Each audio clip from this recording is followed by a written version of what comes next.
ನಿನ್ನೆ ಸುರಿದಂತ ಮಳೆಗೆ ಮಹಾಲಕ್ಷ್ಮಿ ಲೇಔಟ್ನಲ್ಲಿ ಅವಾಂತರಗಳೇ ಸೃಷ್ಟಿಯಾಗಿದೆ. ಮಹಾಲಕ್ಷ್ಮಿ ಲೇಔಟ್ ಸುತ್ತಮುತ್ತ ಮನೆಗಳಿಗೆ ನೀರು ನುಗ್ಗಿದೆ.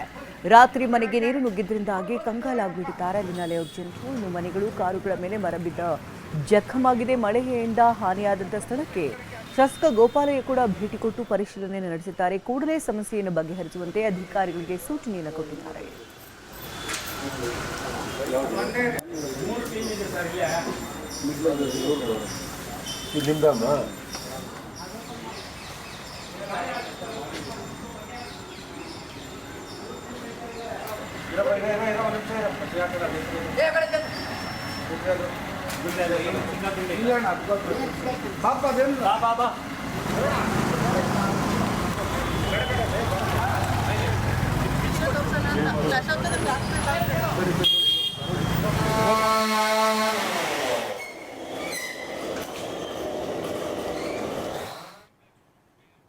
ಇನ್ನು ನಿನ್ನೆಯ ಮಳೆಯಿಂದಾಗಿ ಜಕ್ಕೂರಿನ ರೈಲ್ವೆ ಅಂಡರ್ ಪಾಸ್ ಕೂಡ ಜಲಾವೃತಗೊಂಡಿತ್ತು. ಇನ್ನು ದ್ವಿಚಕ್ರ ವಾಹನ ಸವಾರರು ಪರದಾಟವನ್ನು ನಡೆಸಬೇಕಾಯಿತು.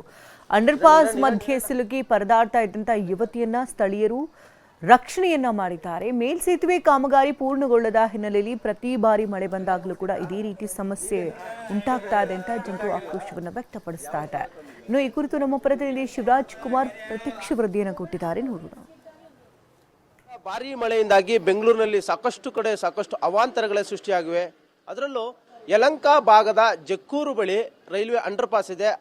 ಈಗಲೂ ಕೂಡ ಅಲ್ಲಿ ನೀರು ತುಂಬಿಕೊಂಡಿರುವಂಥ ದೃಶ್ಯಾವಳಿಗಳಿರುವಂಥದ್ದು. ಅಲ್ಲಿ ಹರಸಾಸವನ್ನ ಈಗಲೂ ಕೂಡ ಅಲ್ಲಿ ದಾಟೋದಕ್ಕೆ ವಾಹನ ಸವಾರರು ಪರದಾಟ ಮಾಡ್ತಾ ಇದ್ದಾರೆ. ನಾನೀಗ ಆ ದೃಶ್ಯಾವಳಿಗಳನ್ನು ನಿಮ್ಗೆ ತೋರಿಸ್ತೀನಿ. ನೀವು ನೋಡ್ತಾ ಇರ್ಬೋದು, ಜಕ್ಕೂರು ಬಳಿ ಇರುವಂಥ ಈ ಒಂದು ರೈಲ್ವೆ ಅಂಡರ್ ಪಾಸ್ ಏನಿದೆ, ಇಲ್ಲಿ ಈಗಾಗಲೇ ಒಂದು ದ್ವಿಚಕ್ರ ವಾಹನದ ಸವಾರರು ಸಿಲುಕಿಕೊಂಡಿರುವಂಥದ್ದು. ಯಾಕಂದರೆ ಇಲ್ಲಿಂದ ಪಾಸ್ ಆಗೋಣ ಅಂತ ಬಂದಿದ್ದಾರೆ. ಆದರೆ ಇನ್ನೂ ಕೂಡ 3 ರಿಂದ 4 ಅಡಿಯಷ್ಟು ನೀರು ತುಂಬಿಕೊಂಡಿದೆ. ಫುಲ್ ಕೆಸರುಮಯವಾಗಿದೆ. ಯಾಕಂದರೆ ಈ ಒಂದು ರೈಲ್ವೆ ಅಂಡರ್ ಪಾಸ್ ಪ್ರತಿ ಬಾರಿ ಮಳೆ ಬಂದಂಥ ಸಂದರ್ಭದಲ್ಲಿ ಇಲ್ಲಿ ದಿಢೀರ್ 1 ಗಂಟೆಯಷ್ಟು ಮಳೆ ಬಂದರೆ ಸಾಕು, ಕಂಪ್ಲೀಟ್ ಆಗಿ ಈ ಒಂದು ಅಂಡರ್ ಪಾಸ್ ಕ್ಲೋಸ್ ಆಗುತ್ತೆ.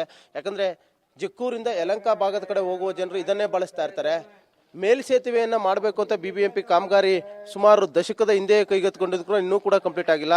ನೀವು ನೋಡ್ತಾ ಇರ್ಬೋದು, ವಾಹನ, ಈ ಒಂದು ದ್ವಿಚಕ್ರ ವಾಹನ ಏನಿದೆ ಇದು ಸಿಲುಕಿಕೊಂಡಿತ್ತು. ಈಗ ಅದನ್ನ ಹೊರತೆಗೆಯುವಂತ ಕೆಲಸವನ್ನ ಮಾಡ್ತಾ ಇದ್ದಾರೆ. ಈ ಒಂದು ಬೈಕ್ ಸಿಲುಕೊಂಡಿದ್ದು, ಇನ್ನೂ ಕೂಡ ಅದನ್ನ ಎಳೆಯೋಕೆ 4 ಜನ ಕೂಡ ಸಾಕಷ್ಟು ಹರಸಾಹಸ ಪಡ್ತಾ ಇರುವಂತದ್ದು.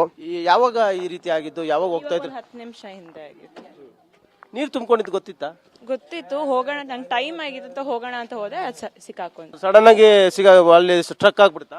ಎಸ್, ಸಿಟ್ಟಾಗ್ಬಿಟ್ಟೋಯ್ತಾ? ಆಮೇಲೆ ಯಾರು ಬಂದ್ರು ಸಹಾಯಕ್ಕೆ? ಪೀಪಲ್ ಅರೌಂಡ್ ಇಲ್ಲಿರೋರು ಬಂದ್ರು ಹೆಲ್ಪ್ ಮಾಡಕ್ಕೆ.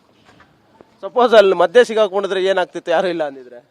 ಹೊರಟೋಗ್ತಿದ್ದೆ, ಏನು ಮಾಡಕ್ ಆಗ್ತಿರ್ಲಿಲ್ಲ ಅಲ್ಲ. I had to call my parents. ಇದು ಎಲ್ಲಿಂದ ಎಲ್ಲಿ ಕನೆಕ್ಟ್ ಆಗುತ್ತೆ? ಇದು old town, Jakkur old town. ಇದಿಷ್ಟು ಏನು ಯುವತಿ ಈ ಒಂದು ದ್ವಿಚಕ್ರ ವಾಹನದಲ್ಲಿ ಈ ಕಡೆಯಿಂದ ಓಲ್ಡ್ ಟೌನ್ ಕಡೆ, ಯಲಹಂಕ ಓಲ್ಡ್ ಟೌನ್ಗೆ ಹೋಗೋಕೆ ಪ್ರಯತ್ನ ಪಟ್ಟರು. ಆ ಒಂದು ಸಂದರ್ಭದಲ್ಲಿ ಇಲ್ಲಿ ದಿಢೀರ್ ಅಂತ ದ್ವಿಚಕ್ರ ವಾಹನ ಸ್ಟ್ರಕ್ ಆಗಿರುವಂಥದ್ದು. ಈ ಒಂದು ಮಳೆ ಬಂದ ಸಂದರ್ಭದಲ್ಲಿ ಇದೇ ರೀತಿಯಾಗಿ ನೀರು ತುಂಬಿಕೊಳ್ಳುತ್ತಾ? ಇದೇ ರೀತಿ ಸರ್, ಯಾವಾಗ ನಾನು ಹೇಳ್ತೀನಿ, ಯಾವಾಗ ಮಳೆ ಬಂದ್ರು ಹಿಂಗೇನೆ. ನಿಮ್ಗೆ ಓಡಾಡಕ್ಕೆ ಇದು ಬಿಟ್ರೆ ಆಲ್ಟರ್ನೇಟಿವ್ ಜಾಗ ಯಾವ್ದಿದೆ? ಅಲ್ಲ, ಆ ಕಡೆನೇ ಹೋಗ್ಬೇಕು ಸರ್, ಆ ಕಡೆನೇ ಬರಬೇಕು. ಆ ಕಡೆ ಆ ರೈಲ್ವೆ ಗೇಟ್ ಆಯ್ತಲ್ಲ, ಆ ಕಡೆ ಬರಬೇಕು. ಇಲ್ಲ ಅಂದ್ರೆ ಇನ್ನು ಡೈರೆಕ್ಟ್ ಟ್ರ್ಯಾಕ್ ಹತ್ರ ಇಲ್ಲೇ ಹೋಗ್ತಾರೆ, ನಡ್ಕೊಂಡು ಹೋಗಿದ್ದಾಳೆ. ಆ ಗಾಡಿ ಇಲ್ಲ ಅಂದ್ರೆ ಇಲ್ಲೇನೆ ಹೋಗ್ಬೇಕು. ಈ ಮೇಲ್ಸೇತುವೆ ಶುರು ಮಾಡಿ ಯಾವಾಗ ಆಯ್ತು? ಯಾಕೆ ಇನ್ನೂ ಕೆಲಸ ಆಗಿಲ್ಲ? ಮಾಡಿಲ್ಲ ಸರ್, 10 ವರ್ಷ ಮೇಲೆ ಆಯ್ತು, ಮಾಡಿಲ್ಲ. ನಿಮ್ಗೆ ಇದರಿಂದ ತುಂಬಾ ಸಮಸ್ಯೆ ಆಗ್ತಿದ್ಯಾ? ಸಮಸ್ಯೆ ಸರ್. ಕ್ಯಾಮರಾ ಪರ್ಸನ್ ರವಿ ಜೊತೆ ಶಿವರಾಜ್ ಕುಮಾರ್, TV9 ಬೆಂಗಳೂರು.